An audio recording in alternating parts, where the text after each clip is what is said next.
The national championship game is over. Michigan wins by multiple scores. What's one of the biggest takeaways? Michael Penix Jr. is not QB3 of the 2024 NFL Draft. Where does he land? Stock up, stock down. We're going to talk about all of this and more coming up next.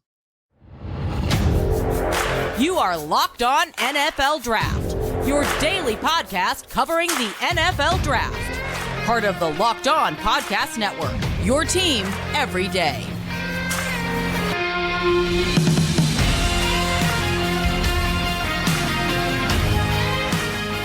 What's up, Locked On family? Welcome back to the Locked On NFL Draft Podcast, your daily podcast covering your favorite draft prospects, part of the Locked On Podcast Network, your team every day. I'm your boy, Damian Parson, always on the ones and twos. You can find and follow me on X at DP_NFL. I'm a national scout and a senior draft analyst. And thank you for making Locked On NFL Draft your first listen today and every day. Shout out for being our everydayers. But I got to kick this introduction over to my brother, my partner in crime, Mr. LSU himself, Keith Sanchez. You can find and follow him on X at The Talent Code. Keep talking to him, baby. What's up, Locked On family? This is Keith Sanchez, 2019 national champ with those LSU Tigers, man, here to bring you championship level content surrounding the NFL Draft 24/7, 365 with DP. We have a national championship recap, man, where we talking reactionary stuff. We're talking stock up, stock down, but you know we kicking this thing off with Michael Penix, DP. We have to talk about Michael Penix, right? Is he QB 2, 3, 4, 5, 6, man? That performance, everybody's talking about what? Pressure, man, and we know that pressure will be there in the NFL, so we're going to get into that conversation, but I want to tell our everydayers, man, shout out to our everydayers. Thank you for tapping in with us, and man, why don't you go ahead and hit that like button, because I'm telling you right now, this is a good show. And then we tell you halfway through the show, man, make sure you comment at the end of turn of every segment. Make sure you drop a comment. We talk back. We like talking to you guys, man. If you're not subscribed to the channel, go ahead and subscribe to the channel. But DP, before we get this thing started, man, because I'm ready to talk Michael Penix, why don't you hit him with our title sponsor? This episode is brought to you by Prize Picks. They are the easiest and most exciting way to play daily fantasy sports. Go to prizepicks.com/LockedOnNFL and use the code all lowercase LockedOnNFL for a first deposit match up to $100. Michael Penix Jr., Keith, coming into this game, and I tweeted it out, you know, because I saw all the takes. They whoop, you know, he has a elite game, right, against Texas. Everybody says, whoa, you guys are crazy. He's got to be QB3 over Jayden Daniels, over all the other quarterbacks. Some people say, man, you know what? He might be QB2 over Drake Maye. And now people kind of walking those statements back. He's not QB3. And for me, he never was. It was always Jayden Daniels, but he's still my QB4. But Keith, that was not a great performance. He missed open receivers. He had it was just so not, and I put in my scouting report over at the draftnetwork.com that he does struggle with pressure. And we talked about it. Michigan not just getting pressure in his face, but then moving him off the spot. Michael Penix Jr. is a kind of, he's right now in this version of him, he's a throwback pocket passer who does have enough straight line mobility, you know what I mean, to get you 5 to 10 to 12 yards. But he's not going to Jayden Daniels you. He's not going to Lamar Jackson you. And just watching that game, my initial reaction was like, man, did he lose money? Potentially. But I think now my biggest reaction was the QB3 discussion. I think it's a case closed now, Keith. All right, and I'm you know what I'm gonna do to that case, DP? I'm gonna open it right back up, baby. We about to have this conversation, DP. We about to have this talk, because I'm gonna tell you why. I'm gonna walk out every day is through it, and let's have this conversation. That's why we're here, right? Draft stuff that is not black and white. There's a whole lot of gray area, right? And if you're not laying in bed at 10 o'clock at night thinking about things and questioning stuff and reevaluating your process, right, then you're not doing this right. And DP, this is the thing. When I watched Michael Penix, right, you know who I thought of, or just the simple conversation. This is not a comparison at all. Two totally different body types, had two career trajectories, everything else, right?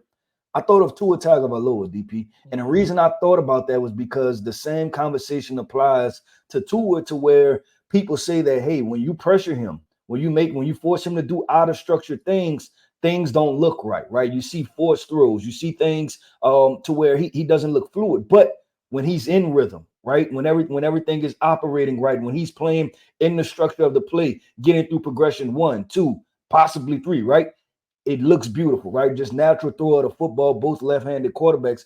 So I had that thought, DP. And the thing is this: Tua was a top 5, top 10 pick, but obviously he had a way different resume than what Michael Penix will have coming out. But then this is the other conversation, DP, that we said that listen, Michael Penix, and I'm throwing stuff out there because I think this is I think it's only responsible to have these type of conversations if we're going to do the draft conversation, right? Is that how many quarterbacks we say that Michael Penix doesn't look good under pressure, right? How many quarterbacks look great under pressure? Like that I want to ask that part, right? Like how many quarterbacks look great under pressure? And I told you I'm about to shake the table, DP. I'm going to shake the table today. Jayden Daniels, I would say this, man, the best team that he's faced, right, this year was Alabama, right? And he played fairly mediocre in that game, right? It was not a great game for him. And this is no knock to Jayden Daniels. I'm gonna wrap this thing up. Drake Maye, DP. Drake Maye is quarterback 2, entrenched as quarterback 2. Michael Penix has thrown for 36 touchdowns. Jayden Daniels has went for 40 touchdowns. Drake Maye is walking into quarterback 2 conversations with 24 touchdowns, DP. Both of those guys have eclipsed almost 5,000 yards, talking about Michael Penix and Jayden Daniels. Drake Maye has barely touched 3,500 yards. And I want to throw all of those things out there because I want to have the conversation, right? Like, is it where are we with the quarterbacks in totality? Do all of these guys have some type of holes in their game, and we still believe that Michael Penix is quarterback 4 or 5? Like, what is that? Like, when are we going to shake the table with the Drake Maye conversation and you evaluate them? And that's why I wanted to talk about it is where do we find solace? Because the people that just look at the box score and you compare them, you're going to say, okay, something is not like the other, right? This is not adding up. So I wanted to kind of leave it right there and have that conversation of the Drake Maye, Jayden Daniels, pressure. Where's the production from Drake Maye, Michael Penix falling off? Are we being overly critical? Like, where do we fall with the whole conversation? I think because I have Michael Penix and Drake Maye in my region. So like one of the things and of course I watched Jayden Daniels as well. And one of the thing that separates those guys in terms of Daniels and Maye is when things broke down, they were still able to make plays, right? Like even with Jayden Daniels, like against Bama, he was kind of up and down as a passer in that game, but we saw him like gashed him for big play after big play with his legs. Where you look at Michael Penix, once you start getting pressure on him, he starts like he turns into a fadeaway jump shooter. Doesn't have leaning back. Is it safe to say I found him when I especially watching the national championship game was having an answer for the pressure? Yes. Yep. He doesn't have, like when you're playing Monopoly, like get out of jail free card. Michael Penix doesn't have that. You know what I mean? To be able to improvise. Same thing with Drake Maye. Drake Maye is able to do that. And for me, where I find solace was like I saw Michael Penix in this Washington offense with like NFL talent all around him, right? Especially got left tackle, Troy Fautanu with a first-round grade for me. Roma Dunze is one of my top 12 prospects on my big board. One of my top graded prospects as well. Jalen Polk and Jalen McMillan, their grades are going to be coming in within the next couple of days. I wanted to get this game so I can really see them against, more, better defensive backs. And to watch how he struggled last night in terms of Michael Penix, I would have hated to watch him in that North Carolina offense with a bad offensive line, with especially for like 6 games without Tez Walker, no true number 1 wide receiver. Like it just was so much incomplete with that team. I don't even think we talk about Michael Penix the same because he wouldn't have had the ball winners, that he had at Washington in North Carolina, where I think you put Drake Maye in Washington's offense, he cooks and has similar numbers and probably it has more rushing production as well because he's a better athlete, a better improvisational runner of the football. So I think that's where it is for me. Where, for me the case is close. He's QB. He's gonna be my QB4 unless I gotta go through the eval completely with Cam Ward, and then we really gotta have a discussion. You know what I mean? To see what's up with Cam Ward, and it should I value him and his potential ceiling, another guy who can create for himself. Because when I look at Michael Penix, I'm starting to feel like I got to put you in the best possible situations. And like we talked about on our bonus episode yesterday, I don't like to have to do that. I don't want to have to. Right. And my question is, And just like with the ceiling and floor conversation, is the ceiling a Tua, a Phillip Rivers? Because we've heard every comment. Now, I listen, we're think his not going to throw out. ceiling is Geno Smith. Listen, okay, Geno Smith. Okay, I like The, that. And the, the the thing is, Seattle Seahawks version, not the one before that. yeah, This but last 2 years, I think that's where you get it. but it's important, right, to identify what Geno Smith was the other 8 years also, right? Correct. No, good When point. in a bad situation. So that's what I kept thinking about, DP. When I was watching the national championship game, I was like, yeah, I get it, the pressure part, right, and it's bad. But you know how I am, right? It's like, okay, what can you get out of the quarterback? Because like we said, it's probably as critical as we are of the quarterbacks. How many quarterbacks are drafted in the first round? In the NFL, there's still only 12 good ones, right? There's still only 12 good quarterbacks, as crazy as it sounds. So sometimes you can't take them for granted, right? Like you can't take the guys that can throw the football for granted. But DP, man, I want to keep this thing going and flowing because we're talking about national championship reaction. We're talking about what are the biggest takeaways, man. And we want to jump into this stock up conversation, right? Stock up, stock down conversation now. And it's probably going to be heavily Michigan loaded, right? And we want to get into this Michigan offense, man, because they had some explosive runs, right, by some running backs we wasn't expected. And then they had some defensive players make a lot of plays. So coming up next, man, we're going to get into this stock up, stock down conversation. Just a few weeks ago, guys, we were wrapping Christmas presents. Now we have wrapped up the NFL regular season and we're heading into the playoffs. But there's still time to get in on the action with FanDuel, America's #1 sportsbook. Right now, new customers get $150 in bonus bets guaranteed when they place a $5 bet. New customers get $150 back in bonus bets guaranteed when they place a $5 bet. That's $150 in bonus bets, win or lose. The app is super easy to use, and there's so many different ways to bet, like their live same game parlays. Find bets in the new Explore tab. Make a parlay in the Parlay Hub, which is the best way to find popular parlays, guys, and so much more. So visit FanDuel.com/lockedon and make your first bet a layup. Visit FanDuel.com/lockedon and make your first bet a layup. FanDuel is the official partner of the NFL. Talk about the stock market opening up after the national championship game, Keith, and a stock that is up. And I tweeted about him yesterday. You want to start with offense? I'm going to start with defense real quick, Keith, and that's Mike Sainristil, the cornerback, former wide receiver who played, I think, his first 2 years with Michigan. He was playing wide receiver, but he plays the nickel cornerback position for them now. And he had a big interception to really ice the game last night. This young man is arguably the best nickel corner in the 2024 NFL draft class. A guy that's instinctive, that experience of playing wide receiver, he uses that to his advantage. He knows how to leverage routes and how to squat and sit and drive, right? He knows how to read the hips and the core, because you can move your head, your shoulders, your feet, your toes, but your core is never going to move as a person, right? So he knows all the different ways to read a receiver to dictate, okay, are they breaking down? Is this a slant coming? Is this a slugger? What's on the way, right? He's able to do those things, take away something to chase something. This young man just plays really good football, and he's tough, right? He's tough. He's physical. Even though he's only 5'10", let's say like 180, 180 pounds, man. I just feel like his stock is up.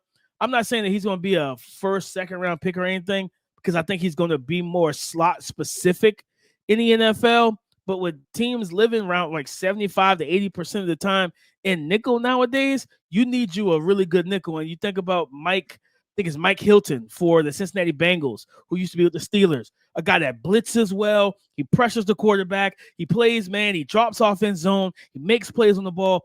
That's what I think about with Mike Sainristil. This young man's stock is up for me, Keith.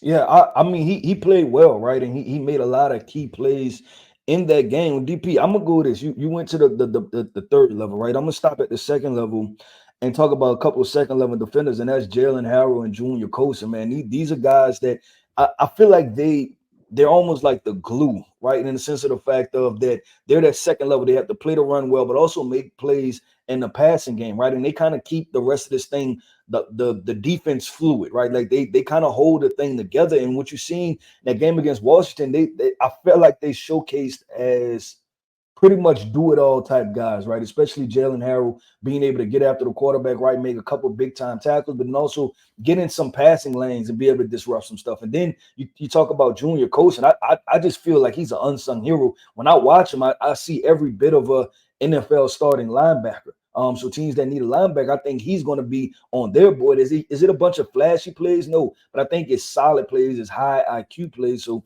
that was the two guys for me when I talk about the second level of the defense, DP with Michigan. We know who the starter shows was, right? And none of those guys are draft eligible. It's No. both sophomores, DP, real quick, and we'll talk about them for the 2025 NFL draft. But Mason Graham, but also Kenneth Grant, right? Like I was like, God, dog, and they're bullies too. Like you see them talking trash to Michael Penix after he hits him right, and like, hey, I'm gonna keep on coming. And you just see those two big boys, and you're like, yeah, Michigan gonna be a problem for a couple years, man. No, 100%. Mason Graham, 6'3", 318. You know what I mean? When you think about Jalen Harrell, 6'4", 242. Big Kenneth Grant, 6'3", 340. Like, you know, like the Junior Colson, Keith, you know, 6'3", 250. Athleticism. You saw him be able to track the ball on the outside. I think it was a play where the running back thought it wasn't Dylan Johnson, but I think it was the freshman. He thought he was going to be clear going into the flats by himself. And Junior Colson works across the wash, just works through traffic and the speed from them get to the middle of the field to the sideline and track the ball, be there and be in the face of the running back. He does so many different things well, but it's just crazy because, again, you know, as we know, nobody cares about linebackers at the time, but you need to, you know what I mean? Because you feel like, you know, they're the running backs of the defense, man. We play in their face way too much, and I think those young men, you know, especially a guy that can do the different things that Junior Colson can do, and I can't wait for him to be fully healthy, Keith, and not have that club on his hand. Then it's like, all right, let's see what you know, you guys can really see what he's capable of when he has two working hands at his disposal and not one with a club. But like Keith, I think. You know, you think about the guard, you know, this team ran the ball so well, especially early. And Trevor Keegan, man, I can't wait to get into his film and really be able to grade him. That one of their guards listed at 6'6", 320. They were moving. Now, Washington was playing kind of a very odd looking front. They was smaller, the splits were wide. And I'm just like, I tweeted that. I'm like, man, as a former running back, I love it. Okay, I love it. Because I know that my guys can double team and climb to the second level with ease, right? And they were doing that. They were moving guys, the pin pull, the power action, the GH counters. They were doing, like, Michigan did their thing. That offensive line played very, very well, right? And for me, Keegan was big in that. Carson Barnhart, 6'5", 316, the right tackle, had a good game. Two guys who didn't give up a pressure, hurry, hit, or a sack at all. And then, of course, you know, one of the better centers in college football, you know, Drake Nugent at 6'2", 301 pounds, only giving them, I think, just a hurry for the entire game and you know, pressure. But they were great in the run game. They were good in pass pro. So I think those guys' stocks are up because at the end of the day, Keith, this is a loaded offensive line group. And I feel like with these guys entering the draft, because I think they're all seniors, that's big because for teams that will miss out on those guys in the first round, you evaluate them, you feel like they fit your scheme, you'll be able to get them day 2, and some of them probably on day 3. Yep. No, and I want to ask you real quick. We talked about Blake Corum pre the national championship game. So you know, obviously our listeners know how we feel about Blake. Steady Eddie, right? Gonna get the job done. You know exactly what you're getting out of him. But man, the guy that kind of set the tone early, right, was Donovan Edwards, man. And if you've been listening to us from the summertime, right, like he was one of my pound the table guys. He was a guy that I was trying to call my shot on in Michigan. I don't know, DP. Michigan says, look, you're a pretty good athlete. You show any type of what is that? In any type of promise, we're not going to give you the football, right? The Roman Wilsons, the Cornelius Johnsons, JJ McCarthy doesn't get to throw the football. Donovan Edwards, right? It's crazy. I want to ask you this: where are you with Donovan Edwards quickly as far as does the needle move for him, or are you still kind of? I'm a little bit hesitant on his situation because I thought at the very least, DP, the way he runs, and I don't want to say this one, but like at the very least, he can provide you some flashes of a Raheem Mostert type situation, right? Mhm. Like especially those outside zone type runs, and he just, you know what I'm saying, he has to turn the corner because you see the explosiveness, right? Like the guy is obviously explosive. Now, is he the most stout back and thick lowers and everything like this? No, but I think he's a sprinter. And you put him on the edges and find different ways to get him in those outside zone type runs, give him one cut, let him get vertical, and he's gonna cook some defenders out there. So I just want to ask you real quick before we transition, where you at with Donovan Edwards? I like Donovan Edwards, man. Listed at 6'1", 210, probably more closer to 205, 200. If anything, Yep. Keith. But he reminds me of, you brought Raheem Mostert. He reminds me of Breece Hall, whereas in terms of like that open field speed, that acceleration, that burst, but he's a runway type of runner. I feel like he's a little bit more patient coming out of college than Breece was in terms of handling gap scheme runs, counters, pullers, like hide behind his guys until he hits daylight, right? But again, also he's a very talented receiver out of the backfield as well. So I think he reminds me a lot of Breece Hall in that regard. But I think he's a guy. I don't know if he declares, but I think for him in this running back class, I think he could be a day 2 pick where teams say, you know what, let me get this kid who has a good enough NFL build, electric speed and acceleration, but he also can catch the football and make plays in the long game, in the passing game, and in space. I think that he could be a nice impact for NFL offense. Yeah, no, it'll definitely be interesting to see what he does because obviously you want him to have more of a resume, right? Like just more touches entering the NFL. But I think that I can. That's also a good thing. Let's tread on the tires. Right, they'll still find a way not to pay him. DP, they'll find a way not to pay him. No, they won't. Yeah, they don't care about that. Well, man, let's keep this thing going, man. We talked about all the stock up players, man. But what's the other side of the stock up? The stock it has to go down, man. We're going to talk about some of these players where the stock is down on them, man, heading into the 2024 NFL draft coming up next. Today's episode of Locked On NFL Draft has been brought to you by PrizePicks. They are the easiest and most exciting way to play daily fantasy sports. It's just you against the numbers. Guys, do you want to play alongside some of PrizePicks' favorite players like rapper Meek Mill and comedian Andrew Schultz? You can now find community players under the promos tab of the app to view entries from some of the biggest names in the PrizePicks community each and every week. PrizePicks even offers a reboot policy so that your entries stay in play even if one of your players gets injured. For football and basketball games, if you have a player who exits the game in the first half and does not return in the second, that player is rebooted. PrizePicks is the only daily fantasy sports platform with an injury insurance policy. Guys, tonight on PrizePicks, I am taking Jalen Suggs for the Orlando Magic for over 15.5 points versus the Minnesota Timberwolves. So all you need to do is go to prizepicks.com/LockedOnNFL and use the code LockedOnNFL for your first deposit match up to $100. Talk down, Keith. And I think for me, I got to go to Washington's offensive line here. And I saw it live. And then, looking at some of the numbers, via PFF, Keith. Right guard, Justin Buelo, 6'8", 313. Keith, I've never seen anybody receive a grade of a 0 in anything on PFF. I've never seen it.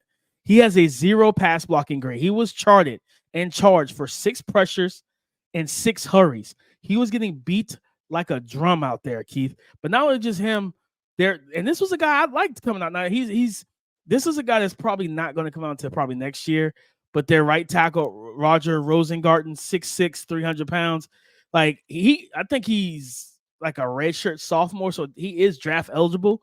And his tape up until this point was good. He had a good game against Texas. And then he was called for the fluky, which I didn't like the call. The fluky holding call in the fourth quarter on the deep ball of Roma Dunze and stuff like that. That was a bull crap call. It was a bogus call. But he struggled, right? He struggled all night. The left guard, Nate Kalpo. That's what it is. 6'6", 330. That was the guy that Kenneth Grant walked into the ground, put him on his back, and got the sack and deep in the backfield on Michael Penix. The offensive line outside of Troy was abysmal. They were absolutely abysmal, Keith. And it was just really rough to see and watch a team that, like, offensive line had played really good ball all season. So I those are some of the guys for me that stock is down. Even if they don't declare for the 2024 NFL draft, it's still a momentum thing going into the 2024 college football season. This is a type of performance that will resonate and be in their minds, and they have to know how to figure out how to use it as fuel, because this is something that's going to linger for months.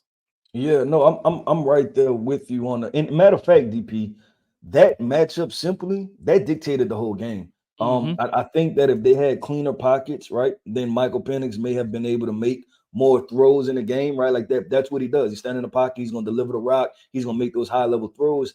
It just felt like they got pressure, the O-line didn't hold up, and then from the very beginning, it just threw off Penix's clock, right? Which threw off the rest of his offense, which resulted in everything being bad, DP. And then I'll be honest, like you for the stock down, it's like you almost, and I hate to be that type of reactionary, right? But you almost want to throw the whole Washington offense into the stock down situation, just from the perspective of nobody played well, to be completely honest, DP.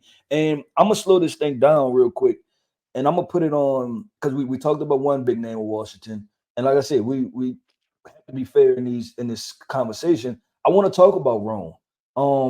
Because I know he had the big play, like one was negated for a holding penalty, right? And then one he did complete, and then one Penix missed him early in the game, right? The double move on a blown coverage.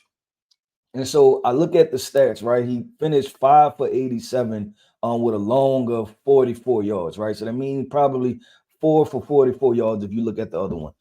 I want to ask you, DP, because this is kind of where I'm at with it. I want to ask you how you feel.